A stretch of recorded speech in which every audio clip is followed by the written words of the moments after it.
గత 20 సంవత్సరాలుగా ఏ ఎలక్షన్ వచ్చినా కూడా ముందుగా మాట్లాడే టాపిక్ ఏంటి అంటే పోలవరం ప్రాజెక్ట్ గురించే. మమ్మల్ని గెలిపించండి, మా ప్రభుత్వాన్ని ఏర్పాటు చేయండి ప్రజలారా, మీకు పోలవరం ప్రాజెక్ట్ని 2 నెలల్లో పూర్తి చేస్తాం, సంవత్సరంలో పూర్తి చేస్తాం, 3 నెలల్లో పూర్తి చేస్తామని చెప్పేసి డింపకాలు పలుకుతూ ఉంటారు. కానీ పరిస్థితి చూస్తే అది ఎప్పటికీ పూర్తి కాదు. ఎందుకంటే పోలవరం ప్రాజెక్టు పూర్తయితే వీరికి కంటెంట్ దొరకదు.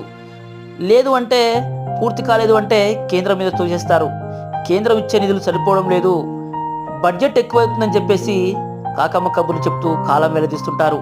ఇప్పుడు ప్రభుత్వం ఏం చెప్తుంది, కేంద్ర ప్రభుత్వం ఏం చెప్తుంది అంటే మేము విడుదల చేసిన నిధుల్ని అడ్డగోలుగా వారి అవసరాలకు ఉపయోగించుకొని ఇప్పుడు నిధులు సరిపోవడం లేదని మాట్లాడుతున్నారని కేంద్రం చెప్తుంది. ఏది నిజం, ఎవరు నిజం? ఆలోచించుకో మిత్రమా.